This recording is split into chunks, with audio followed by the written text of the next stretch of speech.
Well, people in Ukraine today are going through the rubble from a fresh Russian onslaught. Ukraine has been rocked by a number of explosions. Ukrainian National Police say at least 10 people are dead and 60 wounded across the country.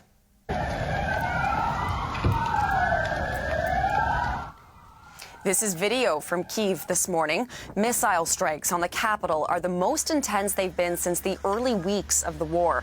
And they come after Russia accused Ukraine of damaging a key bridge between Russia and Crimea. A statement from Ukraine's President Volodymyr Zelensky says the strikes targeted energy infrastructure and people throughout the country. Abby Kuadasan is in London this morning with the latest. So, Abby, good morning to you. What can you tell us about these missile strikes?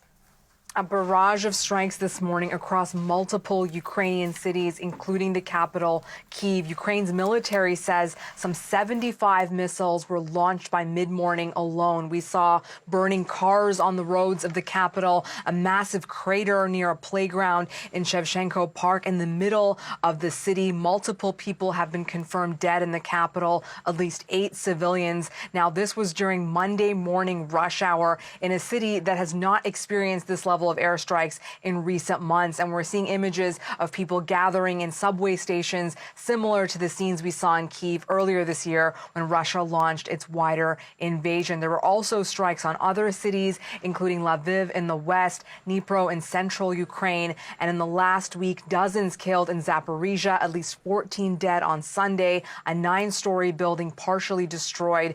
Other buildings were also leveled in the area. And we saw earlier this morning Ukrainian President Volodymyr Zelensky releasing a video standing in the capital outside the presidential office where some missiles landed, saying the Kremlin chose a time to ensure as much harm as possible. We have now also heard from the European Union. They've condemned these attacks as heinous, and the G7 will be holding an emergency online meeting tomorrow, and President Zelensky will join them.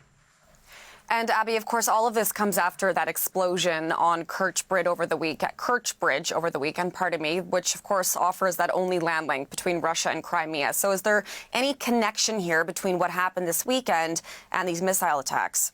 When the missiles started falling this morning in various parts of Ukraine, there was a real sense that this was retaliation. And Russian President Vladimir Putin just spoke a short time ago, and he says these strikes are in response to the attack over the weekend on that bridge that you mentioned, linking his country with occupied Crimea. The explosions that damaged the Kerch Bridge were seen as a major blow to the Kremlin. That bridge is very much a symbol of Russia's occupation of the peninsula. It cost nearly $4 billion. Putin was there driving a truck across it when it was opened, and he called this attack a terrorist act. He blamed Ukraine, but as we know, Kyiv has not taken responsibility.